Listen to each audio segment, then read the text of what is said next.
Hello दोस्तों ये सामान्य ज्ञान दर्पण है और इसे हम जो है हैंड रिटन नोट्स में खुद से हाथ से लिख करके जो है इसे लाया हूँ। इसमें क्या होता है, बहुत से बच्चों को परेशानी होती है सामान्य ज्ञान दर्पण को कैसे लिखे, कौन कौन से पॉइंट को लिखे, इसलिए मैंने जो है खुद अपने हाथों से इसे जो है लिख करके लाया है। और ये ज़्यादा जो है 5 से 6 पेज में जो है आपका ये कवर हो जाएगा। समझिए ना, एक सिंगल पेज की बात कर रहा हूँ मैं, 5 से 6 पेज में कवर हो जाएगा। आपको करना क्या है, एक पेज है उसमें जो है 2 भाग में उसको डिवाइड करना है, उसके बाद लिखना है।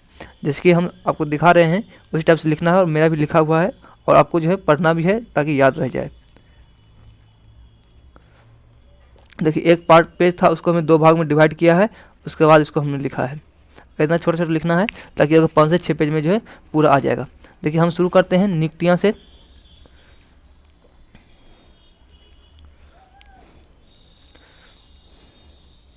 नियुक्तियों की अगर हम बात करें तो देखिए सर्वोच्च न्यायालय में जो है 7 नए न्यायाधीशों की जो है नियुक्ति किया गया है फरवरी 2023 में। जिनमें से बात करें न्यायमूर्ति पंकज मित्तल जो राजस्थान हाईकोर्ट के मुख्य न्यायाधीश थे ये। आगे बात करते हैं न्यायमूर्ति संजय करोल, ये जो है पटना हाईकोर्ट के मुख्य न्यायाधीश थे। आगे बात करते हैं न्यायमूर्ति अहसानुद्दीन मुलानु लल्ला। उसके बाद है न्यायमूर्ति पी.वी. संजय, न्यायमूर्ति मनोज मिश्र, और ये इलाहाबाद हाईकोर्ट के थे, और न्यायमूर्ति राजेश बिंदल।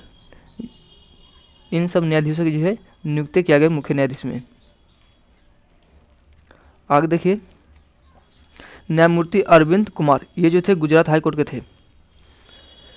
सर्वोच्च न्यायालय में न्यायाधीशों के सभी 34 पद मुख्य न्यायाधीश सहित भरे गए। अगला पॉइंट है न्यायमूर्ति मनिंद्र मोहन श्रीवास्तव राजस्थान हाईकोर्ट में, न्यायमूर्ति चक्रधारी को पटना हाईकोर्ट के, न्यायमूर्ति एम.वी. मुरलीधरन को जो है मणिपुर हाईकोर्ट के उच्च न्यायालय में कार्यवाहक मुख्य न्यायाधीश की जो है नियुक्ति किया गया है। आगे बात करते हैं सत्यनारायण राजू कैनरा बैंक के नए प्रबंधक निदेशक सह मुख्य कार्यकारी अधिकारी फरवरी 2023 में नियुक्त किया गया है। इससे पूर्व थे एल.बी. प्रभाकर थे।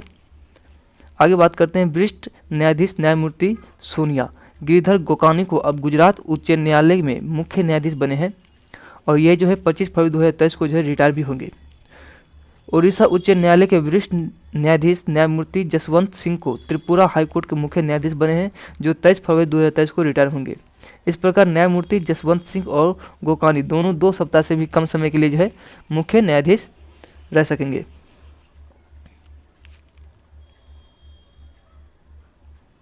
आगे देखिए, इसको आपको नोट्स भी कर सकते हैं ताकि आपको लिखने में आसानी हो। देखिए, राजस्थान हाईकोर्ट के न्यायाधीश न्यायमूर्ति संदीप मेहता गुवाहाटी हाईकोर्ट में मुख्य न्यायाधीश बने हैं।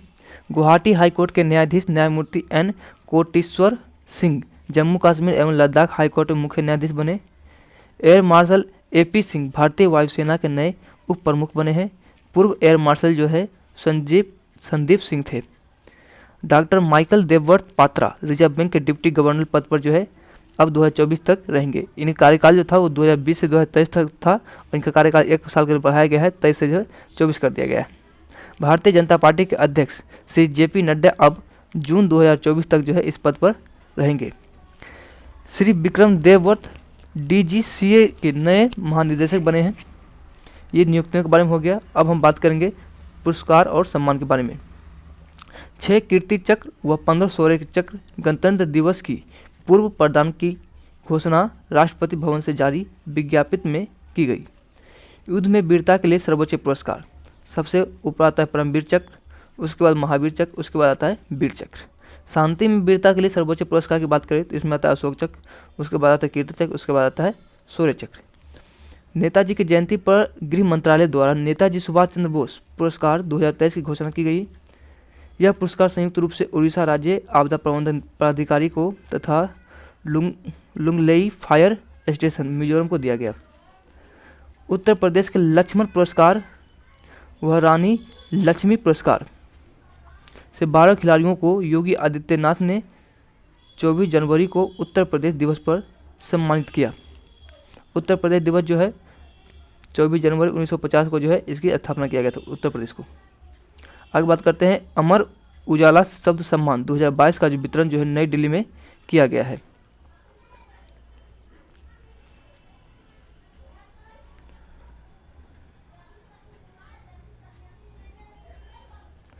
आगे देखिए, हिंदी में सर्वोच्च शब्द सम्मान प्रख्यात दिव्यांग साहित्यकार शेखर जोशी को दिया गया। प्रधानमंत्री राष्ट्रीय बाल पुरस्कार 2023 5 से 18 वर्ष के 11 बच्चों को 74वें गणतंत्र दिवस के अवसर पर राष्ट्रपति द्रौपदी मुर्मू द्वारा 23 जनवरी को जो है प्रदान किया गया। अंतर्राष्ट्रीय क्रिकेट परिषद आईसीसी ने वर्ष 2022 के 18वें पुरस्कार की घोषणा की। इनमें पुरुषों में वर्ष के सर्वश्रेष्ठ क्रिकेटर की बात करें तो बाबर आजम है जो कि पाकिस्तान के हैं। सर्वश्रेष्ठ वनडे क्रिकेटर की बात करें तो वो भी बाबर आजम ही है। सर्वश्रेष्ठ टेस्ट क्रिकेटर की बात करें तो वेन स्टोक्स है जो कि इंग्लैंड के हैं। और सर्वश्रेष्ठ T20 क्रिकेटर की बात करें तो वो सूर्य कुमार यादव है जो कि इंडिया के हैं। अगर महिला में बात की जाए तो क्रिकेट ऑफ द ईयर जो है नताली एस्कीवर को दिया गया है जो कि इंग्लैंड की है। और सर्वश्रेष्ठ ODI खिलाड़ी जो है ये भी जो है नताली एस्कीवर को दिया गया है। और T20 खिलाड़ी की बात करें सर्वश्रेष्ठ तो तहलिया है जो कि ऑस्ट्रेलिया की है। और सर्वश्रेष्ठ महिला उद्दीमान खिलाड़ी जो है ये रेणुका सिंह है जो कि भारत की है। सर्वश्रेष्ठ एसोसिएट क्रिकेट ईसा ओझा है जो कि UAE के है। और पद्म अलंकार 2023 की घोषणा जो है जनवरी 2023 में देश के 74वें गणतंत्र दिवस की पूर्व संध्या पर गृह मंत्रालय द्वारा जो है विज्ञापित में 106 लोगों को जो है शामिल किया गया। पद्म भूषण से जो है 6 लोगों को जो है सम्मानित किया गया है, जिनमें जो आते हैं मुलायम सिंह यादव, ये पूर्व CM है यूपी के, इन्हें जो मरणोपरांत दिया गया है। दूसरे में पाते हैं जाकिर हुसैन, ये तबला वादक है और ये महाराष्ट्र के हैं और इन्हें जो है कला क्षेत्र में जो है पद्म विभूषण दिया गया है। SM कृष्णा, ये सार्वजनिक मामलों में इन्हें दिया गया है और ये कर्नाटक के हैं। दिलीप महानलाविस, ये इनको ये दवाई जुड़े हुए हैं और ये बंगाल के हैं, इन्हें भी जो है मरणोपरांत दिया गया है। बालकृष्ण दोवी, ये गुजरात के हैं और इन्हें भी मरणोपरांत दिया गया है। और श्री निवास वर्धम विज्ञान और इंजीनियरिंग क्षेत्र में दिया गया है और ये जो है USA के हैं, ये विदेशी हैं। आगे बात करते हैं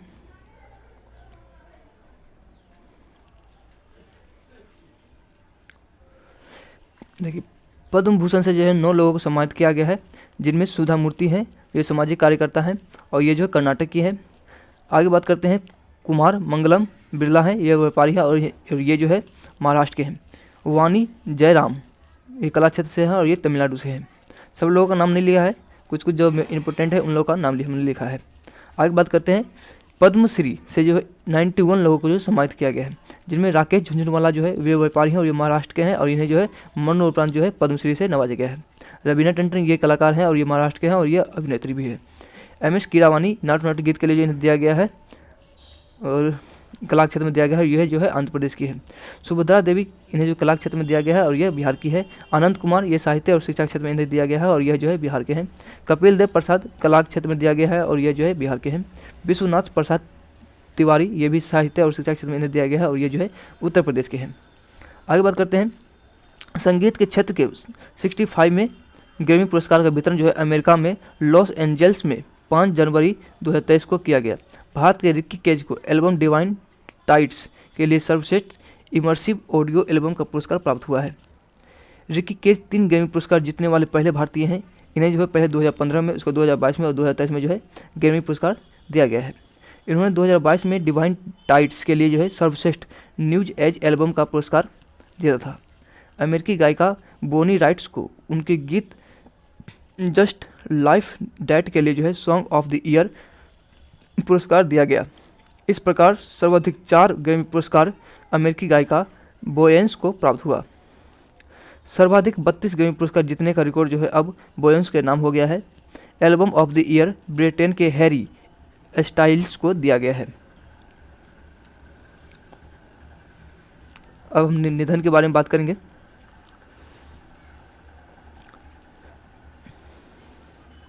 शांति भूषण, ये प्रसिद्ध जो थे अधिवक्ता थे और पूर्व केंद्रीय मंत्री का 97 वर्ष की आयु में नई दिल्ली में निधन हो गया। इन्हीं के चलते इंदिरा गांधी को जो है प्रधानमंत्री के पद से इस्तीफा देना पड़ा, क्योंकि इन्होंने राजनारायण की पैरवी 1970 में इंदिरा गांधी के विरुद्ध की थे। कन्नड़ फिल्मों के प्रसिद्ध अभिनेत्री श्री मनदीप रॉय का निधन 29 जनवरी को बेंगलुरु में हुआ। राधा स्वामी मत के 5वें धर्म गुरु प्रोफेसर अगम प्रसाद माथुर का निधन हो गया। बॉलीवुड के प्रसिद्ध अभिनेता जावेद खान अमरोही का 17 वर्ष की आयु में मुंबई में निधन। पाकिस्तान के पूर्व सैन्य तानाशाह व पूर्व राष्ट्रपति परवेज मुशर्रफ का 79 वर्ष की आयु में दुबई में निधन हो गया। उन्होंने कारगिल युद्ध में पराजय का ठिकरा जो है तत्कालीन प्रधानमंत्री नवाज शरीफ पर फोड़ते हुए उनकी सरकार का तख्ता 1999 में पलटकर सत्ता पर कब्जा किया था। दक्षिण भारत के जाने माने फिल्म निर्माता के विश्वनाथ का 92 वर्ष की आयु में निधन। 15 जनवरी को जो है, अब हम बात करते हैं दिवस के बारे में, तो इनमें 15 जनवरी को जो है थल सेना दिवस मनाया जाता है। त्रिपुरा, मेघालय, मणिपुर स्थापना दिवस जो है 21 जनवरी को मनाया जाता है और इसका स्थापना जो है 1972 में हुआ था। 23 जनवरी को जो है नेताजी सुभाष चंद्र बोस की जयंती मनाया जाता है और इनके जन्मदिन को जो है पराक्रम दिवस के रूप में भी मनाए जाने की घोषणा जो है 2021 में हुई है। नेताजी सुभाष चंद्र बोस के जो जन्मदिन है उसको जो पराक्रम दिवस के रूप में मनाया जाता है।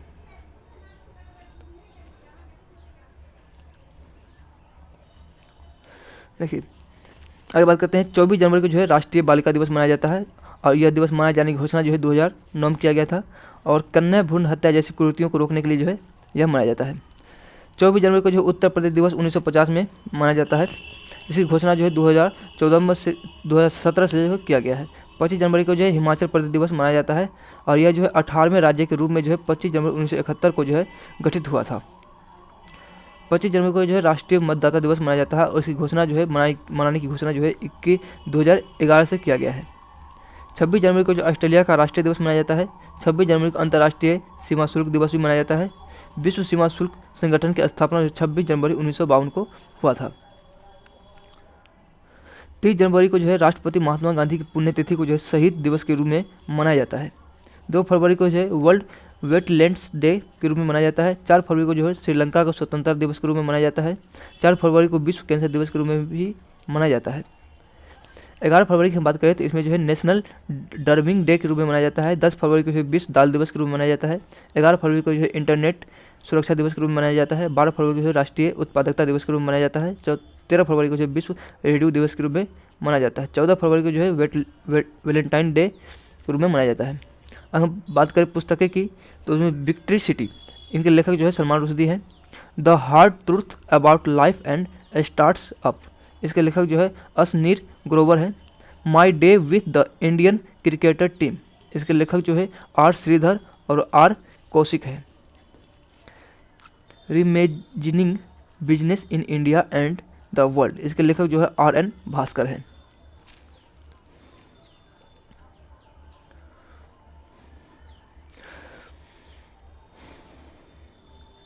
हम बात करते हैं दुर्घटना पॉइंट का, तो भारतीय वायुसेना की 2 लड़ाकू विमान सुखोई 13 और मिराज 2000 मध्य प्रदेश में जो है मुरैना में दुर्घटनाग्रस्त हो गया। अब हम बात करेंगे सम्मेलन का, तो महिला सशक्तिकरण पर जो है G20 का सम्मेलन जो है फिक्की के अध्यक्ष डॉक्टर रेड्डी की अध्यक्षता में हुई संपन्न।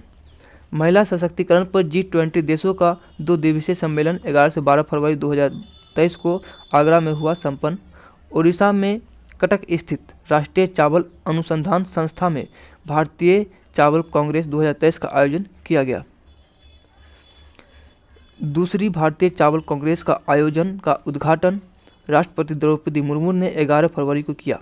अब हम बात करेंगे महोत्सव के बारे में, तो भारत पर्व महोत्सव लाल किले के सामने ज्ञान पथ पर 26 से 31 जनवरी को हुआ संपन्न।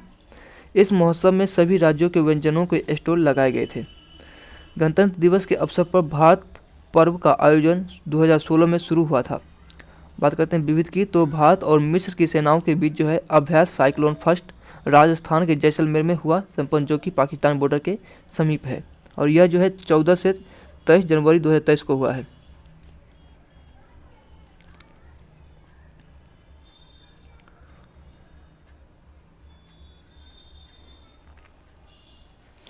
अभ्यास साइक्लोन फर्स्ट दोनों देशों की सेनाओं के बीच अब तक का पहला ही संयुक्त अभ्यास था। भारत व फ्रांस का 21वां नौसैनिक अभ्यास वरुण 21वां पश्चिम समुद्र तट पर जो है हुआ संपन्न। इन दोनों देशों के बीच की नौसेनाओं के बीच 1993 से शुरुआत हुई इस द्विपक्षीय अभ्यास को वर्ष 2021 में वरुण नाम दिया गया। भारतीय वायुसेना व जापान के वायु आत्मरक्षा बल का पहला संयुक्त अभ्यास वीर गार्जियन 2023 जापान के हायाकुकुरी वायु सैनिक केंद्र पर हुआ संपन्न। मैनीपुरी के योग गुरु रामचंद्र जी की 150वीं जयंती पर उनके सम्मान में 150 रुपये अंकित स्मारक सिक्का जो है सरकार ने जारी किया। एशिया के सबसे बड़े एयर शो एरो इंडिया 2023 का आयोजन बेंगलुरु में येलाहंका वायु सेना केंद्र पर संपन्न हुआ। एरो इंडिया के 14वें संस्करण का उद्घाटन पीएम मोदी ने किया। रेलवे ने पश्चिमी मध्य रेलवे के होशंगाबाद रेलवे स्टेशन का नाम बदलकर नर्मदापुरम जनवरी 2023 में किया, जो मध्य प्रदेश में स्थित है। पिछले वर्ष फरवरी 2022 में मध्य प्रदेश के इस शहर का नाम नर्मदापुरम कर दिया गया था।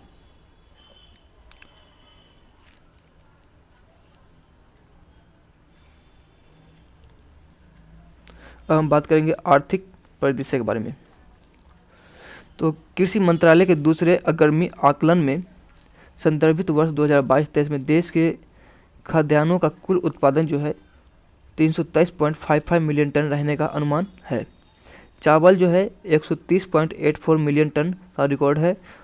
गेहूं में जो है 112.18 मिलियन टन का रिकॉर्ड है। दलहन में जो है 27.81 मिलियन टन का रिकॉर्ड रखा गया है। और जो है गन्ना उत्पादन में जो है 468.79 मिलियन टन का जो है रिकॉर्ड रखा गया है। केंद्रीय कृषि एवं किसान कल्याण मंत्रालय द्वारा कोटा में 23-24 जनवरी 2023 को आयोजित कृषि महोत्सव में लोकसभा अध्यक्ष श्री ओम बिरला एवं केंद्रीय कृषि एवं किसान कल्याण मंत्री श्री नरेंद्र सिंह तोमर के आतिथ्य में संपन्न हुआ। रेपो दर में लगातार छठी बार वृद्धि। अब यह रेपो दर 6.25% से बढ़कर अब 6.50% हो गई। रेपो दर अब 6.5% है। रिजर्व रेपो दर जो है वह 3.35% है। बैंक रेपो दर जो है वह 6.75% है। वाणिज्य मंत्रालय की रिपोर्ट के अनुसार 2022-23 के पहले 9 महीने यानी कि अप्रैल से सितंबर 2022 में भारत के वस्तुगत निर्यातों में 9.09% व आयातों में 24.96% की वृद्धि दर्ज की गई है।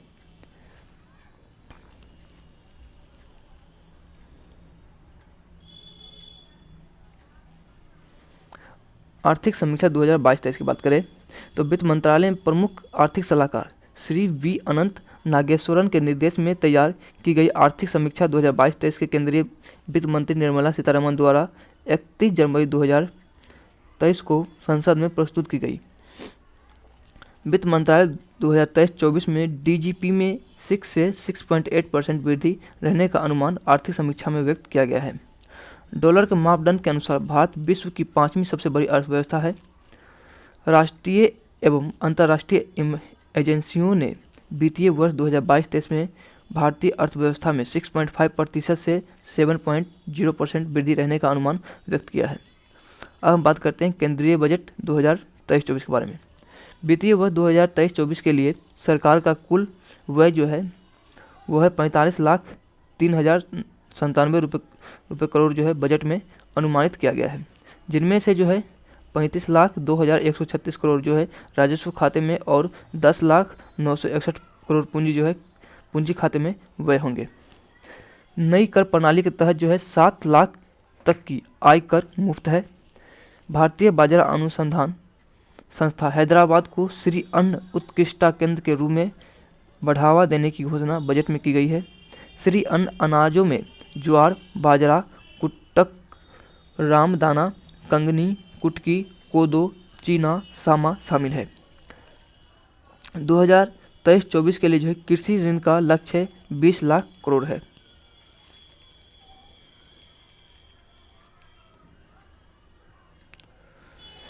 रेलवे के लिए पूंजी व्यय अब तक का सर्वोच्च 2.40 लाख करोड़। आज़ादी के अमृत महोत्सव के उपलक्ष्य में एक नई लघु बचत योजना महिला सम्मान बचत प्रमाण पत्र शुरू की जाएगी। गोवा में पर्यटन के बुनियादी ढांचों का विकास वाइब्रेंट विलेज प्रोग्राम के तहत किया जाएगा। गोवा में एक नई हवाई अड्डे मनोहर इंटरनेशनल एयरपोर्ट से उड़ान प्रारंभ, जिसका नामकरण राज्य के पूर्व मुख्यमंत्री श्री मनोहर पारिकर के नाम किया गया है। जो उत्तरी गोवा जिले में मापोत क्षेत्र में स्थित है। इसका उद्घाटन पीएम मोदी ने 11 दिसंबर 2022 को किया था। गोवा में एक झाबोलिम अंतर्राष्ट्रीय हवाई अड्डा पहले से ही विद्यमान है। हम बात करते हैं राष्ट्रीय परिदृश्य के, तो मुंबई व नवी मुंबई के बीच देश का सबसे लंबा समुद्र पुल मुंबई ट्रांस हार्बर लिंक नवंबर 2023 तक खोले जाने की संभावना है। इस पुल की लंबाई 21.8 किलोमीटर है तथा इसका 16.5 किलोमीटर भाग समुद्र के ऊपर है। इस पुल का निर्माण Japan international cooperation agency JICA की वित्तीय सहायता से किया गया है। राजस्थान, छत्तीसगढ़, झारखंड, पंजाब के बाद हिमाचल प्रदेश राज्य कर्मचारी पुरानी पेंशन योजना शुरू करने वाला 5वां राज्य बना।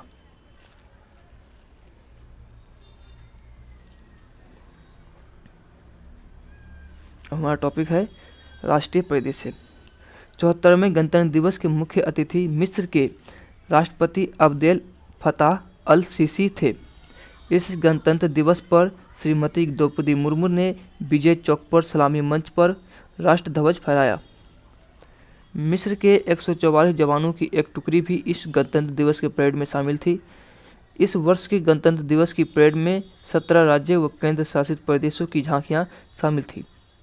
इस वर्ष सर्वश्रेष्ठ झांकियों का पुरस्कार उत्तराखंड के झांकी को मानस खंड थीम दर्शाने के लिए दिया गया। वहीं सेकंड नंबर पर महाराष्ट्र की झांकी को शक्तिपीठ व नारी शक्ति को दर्शाने के लिए दिया गया और थर्ड नंबर पर उत्तर प्रदेश की झांकी को अयोध्या दीपोत्सव को दर्शाने के लिए दिया गया। मंत्रालय व विभागों की श्रेणी में सर्वश्रेष्ठ झांकी का पुरस्कार जनजातीय मंत्रालय को दिया गया। केंद्रीय मंत्रालय एवं विभागों की श्रेणी में पॉपुलर चॉइस के आधार पर पहला पुरस्कार CRPF को दिया गया। 27 जनवरी को राष्ट्रपति द्रौपदी मुर्मू ने राष्ट्रपति भवन के ऐतिहासिक मुगल गार्डन का नाम अब अमृत उद्यान कर दिया गया है। सितंबर 2022 में राजपथ जो पहले किंग्स वे कहलाता था, इसका नाम बदलकर कर्तव्य पथ कर दिया गया है।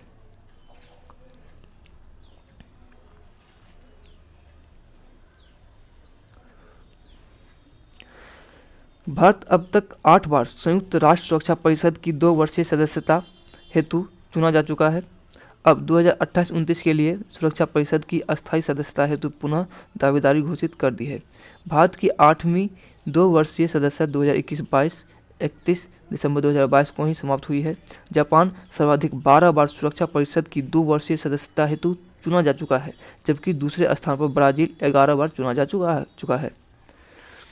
मौसम विभाग के अनुसार बीता वर्ष 2022 अब तक का 5वां सबसे गर्म वर्ष रहा। 1901 के पश्चात सर्वाधिक गर्म वर्ष 2016 को माना जाता है। इनमें से 2009, 2016, 2017, 2010, 2022 सब सर्वाधिक गर्म वर्ष रहा है। भारतीय नौसेना के लिए प्रोजेक्ट 75 के तहत स्वदेश में ही Mazagon dockyard ship builders limited में निर्मित कलवारी श्रेणी की 5वीं पनडुब्बी वागीर को नौसेना में शामिल किया गया 23 जनवरी 2023 को। इस पनडुब्बी को समुद्र में 350 मीटर की गहराई तक और लगातार 50 दिन तक समुद्र के भीतर रह सकती है। मझगांव डॉक शिप बिल्डर्स में इस श्रेणी की 6 पनडुब्बियों के भारत में ही निर्माण के लिए फ्रांसीसी नौसैनिक कंपनी DCNS नेवल ग्रुप के साथ 2005 में समझौता हुए थे।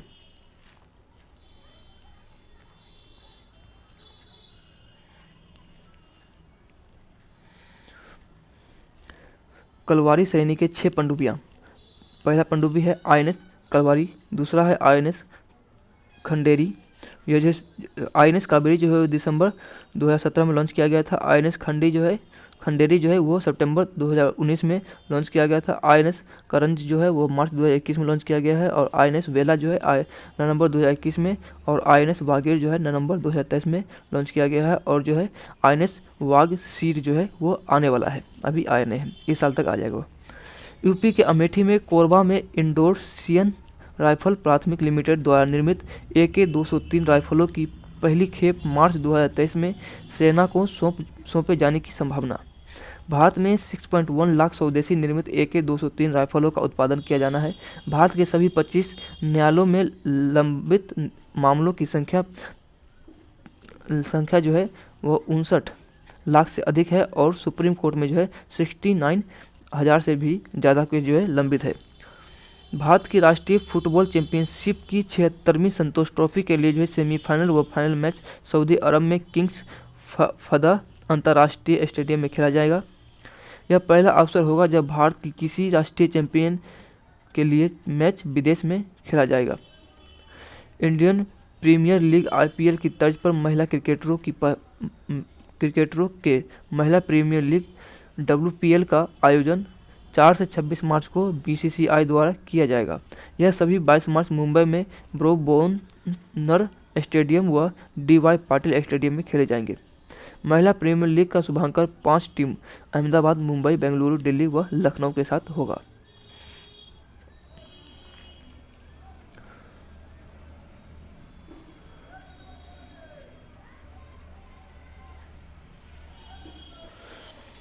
सर्वाधिक 3.5 करोड़ स्मृति मंदाना के लिए जो है रॉयल चांसलर बेंगलुरु ने चुकाया है और हरमनप्रीत कौर के लिए जो है मुंबई इंडियंस ने 1.80 करोड़ रुपए जो है चुकाए हैं।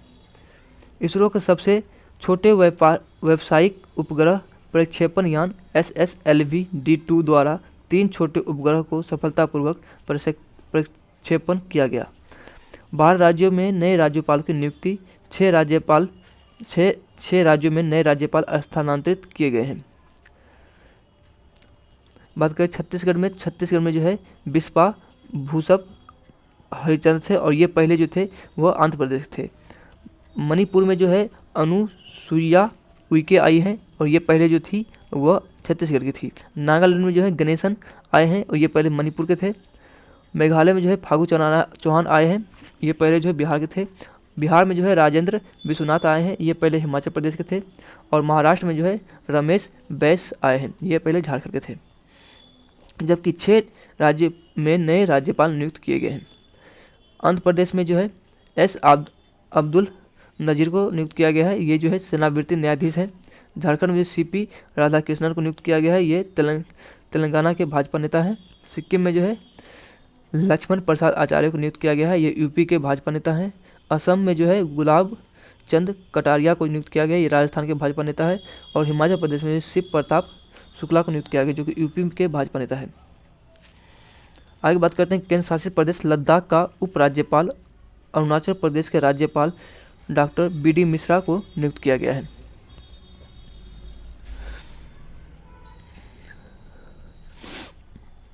आगे बात करते हैं HP जो है यहाँ जो है नया राज्यपाल नियुक्त किया गया है और यहाँ के राज्यपाल को जो है बिहार शिफ्ट किया गया है और बिहार के राज्यपाल को जो है मेघालय शिफ्ट किया गया है। उसी प्रकार जो है आंध्र प्रदेश में जो है नया राज्यपाल को नियुक्त किया गया है और आंध्र प्रदेश के राज्यपाल को जो है छत्तीसगढ़ भेजा गया है और छत्तीसगढ़ के राज्यपाल को जो है मणिपुर और मणिपुर के राज्यपाल को जो है नागालैंड भेजा गया है। झारखंड में भी नया राज्यपाल आए हैं और यहाँ के राज्यपाल को जो है महाराष्ट्र भेजा गया है और महाराष्ट्र के राज्यपाल जो है उन्होंने त्यागपत्र दिया है। 26वां राष्ट्रीय युवा महोत्सव कर्नाटक के हुबली धारवा में संपन्न हुआ। 14वीं एरो इंडियन प्रदर्शनी बेंगलुरु में संपन्न। बांग्लादेश में पूर्व न्यायाधीश एवं स्वतंत्रता सेनानी शहाबुद्दीन चुप्पी 21वें राष्ट्रपति के तौर पर अप्रैल 2023 में कार्यभार संभालेंगे। तीसरे खेलो इंडिया विंटर गेम्स का आयोजन फरवरी 2023 में गुलमर्ग, जम्मू कश्मीर में किया जाएगा। भारतीय नौसेना का सबसे बड़ा युद्धाभ्यास थिएटर स्तरीय सामरिक तैयार अभ्यास के नाम से जनवरी से लेकर मार्च 2023 तक हिंद महासागर क्षेत्र में चल रहा है।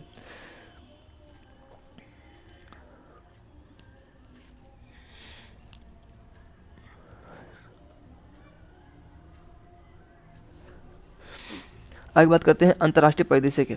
1961 के बाद पहली बार 2022 में चीन की जनसंख्या में 8.50 लाख गिरावट दर्ज की गई है। तुर्की में भूकंप के भीषण झटके से 30,000 से अधिक मौत व सीरिया में 4,000 मौत आंकलित की गई है। इस भूकंप का केंद्र टर्की के दक्षिण में सीरिया सीमा के निकट गार्जिया आंटेप प्रांत में नूरदगी शहर में था। तुर्की के राष्ट्रपति रेसेप तैयब एर्दोगन ने 7 दिन का राष्ट्रीय शोक घोषित किया। भारत के तुर्की व सीरिया में राहत के लिए ऑपरेशन दोस्त नाम से सहायता मिशन की शुरुआत की। मिस्र के राष्ट्रपति अब्देल फताह अल सीसी 3 दिन 2024 24 से 26 जनवरी के लिए भारत की यात्रा पर।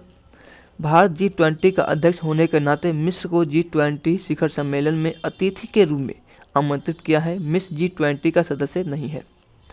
न्यूजीलैंड के महिला प्रधानमंत्री जेसिंडा अर्डर्न ने प्रधानमंत्री पद से त्यागपत्र दिया। जेसिंडा अर्डर्न बेनजीर भुट्टो के पश्चात प्रधानमंत्री पद पर रहते हुए मां बनने वाली दूसरी प्रधानमंत्री बनी। अब न्यूजीलैंड के 41वें प्रधानमंत्री इन्हीं के लेबर पार्टी के क्रिस हिपकिंस बने हैं। जर्मनी संस्था ट्रांसपेरेंसी इंटरनेशनल की रिपोर्ट के अनुसार भ्रष्टाचार सूचकांक में भारत का 85वां स्थान रहा।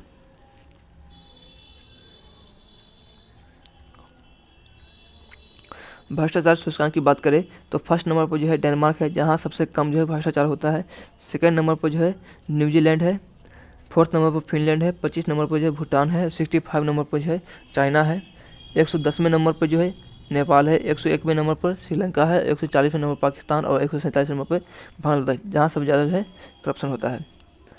सर्वाधिक भ्रष्टाचार वाला देश की बात करें तो 180वें नंबर पर जो है सोमालिया है और 178वें नंबर पर है सीरिया और दक्षिणी सूडान है। वर्ष 2023 के लिए हेनले पासपोर्ट रैंकिंग में भारत 50वें स्थान पर। पासपोर्ट रैंकिंग 2023 में शीर्ष पर जो है जापान एवं सिंगापुर है और 993 देशों के लिए जो है वीज़ा फ्री एंट्री है। सेकंड नंबर पर जो है दक्षिण कोरिया आता है, जिनमें जो है 192 देशों के लिए जो है वीज़ा फ्री एंट्री है। थर्ड नंबर पर जर्मनी और स्पेन आता है, जिनमें जो है 191 देशों के लिए जो है वीज़ा फ्री एंट्री है। नंबर पर जो है भूटान आता है और जो है 101वां नंबर पर बांग्लादेश आता है। 103वां नंबर पर नेपाल आता है। 66वें नंबर पर चीन आता है। 106वें नंबर पर पाकिस्तान और 107वें नंबर पर जो है सीरिया आता है। न्यूजीलैंड में ग्रेबियल चक्रवात ने उत्तरी द्वीप में बड़े पैमाने पर तबाही मचाई है 13 फरवरी को। इस भीषण आपदा में प्रधानमंत्री क्रिस हिपकिंस ने आपातकाल की घोषणा की है। यहाँ भीषण वर्षा से बाढ़ और भूस्खलन की घटना से 60,000 से अधिक घरों में बाढ़ का पानी घुस गया है। अमेरिकी क्षेत्र में चीन की खुफिया गुब्बारे को अमेरिका ने मार गिराया और इसे खुफिया एजेंसी FBI को सौंपा है। महिला सशक्तिकरण पर G20 सम्मेलन आगरा में संपन्न।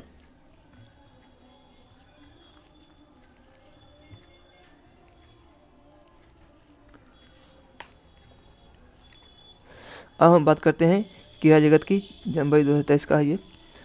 तो कुआलालंपुर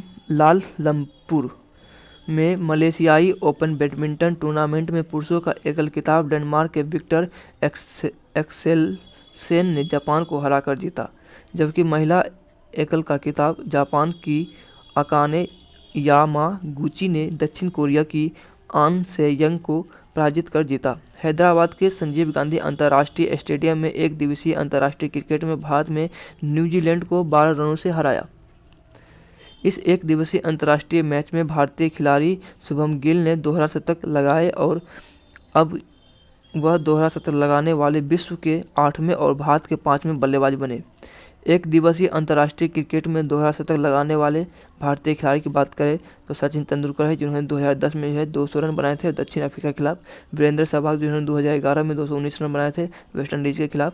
रोहित शर्मा 2013 में जो है 209 रन बनाए थे ऑस्ट्रेलिया के खिलाफ। रोहित शर्मा जो है फिर 2014 में जो है 264 रन बनाए थे श्रीलंका के खिलाफ। फिर जो है रोहित शर्मा जो है 2017 में बनाए हैं 208 रन श्रीलंका के खिलाफ। फिर ईशान किशन जो है 2022 में बनाए हैं 210 रन बांग्लादेश के खिलाफ। और जो फिर लास्ट अभी जो बनाए हैं शुभम गिल जो है 2023 में बनाए हैं 208 रन न्यूजीलैंड के खिलाफ। एक दिवसीय मैच में कुल 10 बल्लेबाजों ने दोहरा शतक लगाए हैं, जिनमें से 5 भारतीय बल्लेबाज हैं। जनवरी 2023 को संपन्न इंडियन ओपन बैडमिंटन टूर्नामेंट में थाईलैंड के कुनआवुत वितिदर्शन ने विश्व के नंबर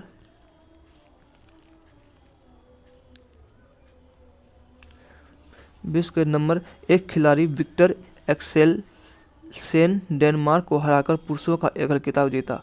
वहीं दक्षिण कोरिया की आन से-यंग ने जापान के अकाने यामागुची को हराकर महिला एकल का खिताब जीता।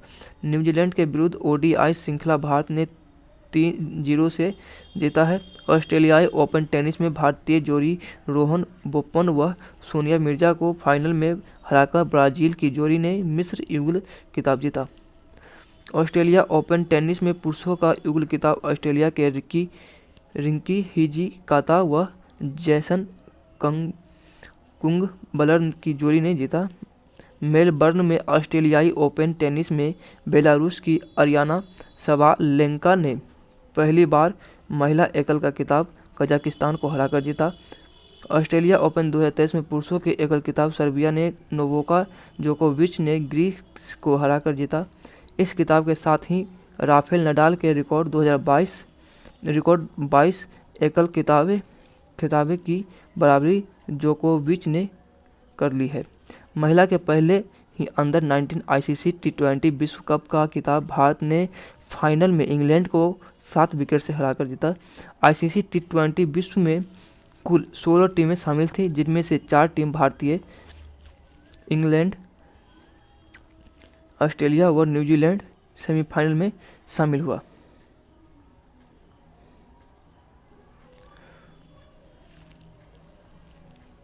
आगे बात करते हैं। आईसीसी टी20 विश्व कप टूर्नामेंट में भारतीय टीम की कप्तान सैफाली वर्मा थी। महिलाओं के अंडर 19 टी20 विश्व कप आगामी आयोजन मलेशिया व थाईलैंड की संयुक्त मेजबानी में 2025 में होगा। इंडोनेशियाई मास्टर बैडमिंटन 2023 में पुरुष व महिला वर्ग के एकल खिताब क्रमशः जोनाटन क्रिस्टी व आन से यंग ने जीता। आईसीसी ने 2022 के लिए पुरुष व महिला क्रिकेटर टीमों की घोषणा जनवरी 2023 में की है। आईसीसी की पुरुषों की टेस्ट टीम में ऋषभ पंत, पुरुषों की ओडीआई टीम में श्रेयस अय्यर व मोहम्मद सिराज को तथा टी20 में विराट कोहली, सूर्य कुमार यादव, हार्दिक पांड्या को शामिल किया गया है।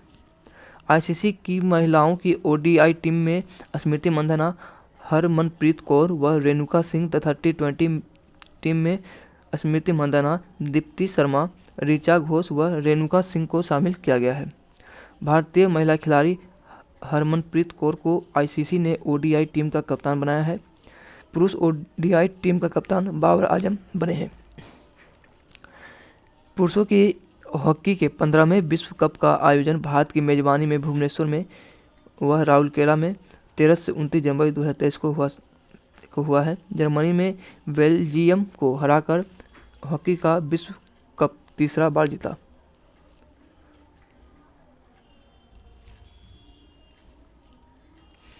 जर्मनी के निकाल्स वेलन को इस टूर्नामेंट का सर्वाधिक खिलाड़ी घोषित किया गया।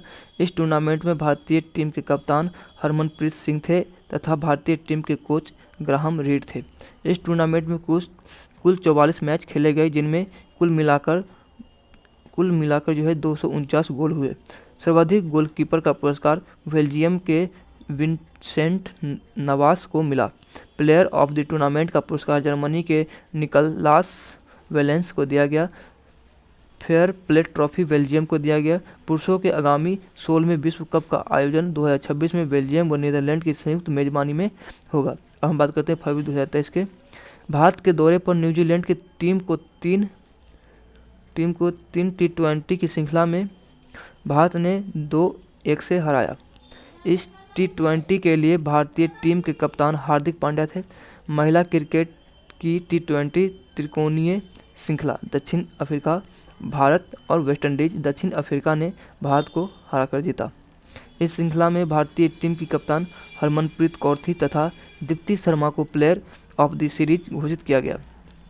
महिला की टी20 विश्व कप में भारत का पहला मुकाबला पाकिस्तान के साथ, भारत ने पाकिस्तान को 7 विकेट से हराया। रणजी ट्रॉफी के लिए फाइनल मैच अब सौराष्ट्र व बंगाल के बीच खेला जाएगा।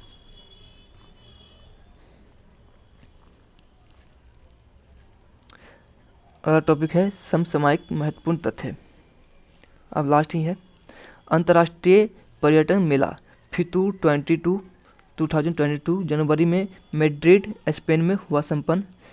चीन ने 2023 में इंद्र चंद्र नव वर्ष दिवस मनाया, जिसे खरगोश वर्ष नाम दिया गया। संयुक्त राष्ट्र अंतरिम सुरक्षा बल UNISF में भारत ने सूडान के अबई क्षेत्र में महिला शांति सैनिकों की एक पायलट को तैयार किया। राष्ट्रीय डाक टिकट प्रदर्शन को अमृत पैक्स 2023 के नाम से नई दिल्ली में आयोजित की गई। पीएम मोदी ने 6 फरवरी को कुरू कर्नाटक में हिंदुस्तान एरोनॉटिक्स लिमिटेड की हेलीकॉप्टर फैक्ट्री का लोकार्पण किया, जिसका आधार शिला 2016 में रखा गया था।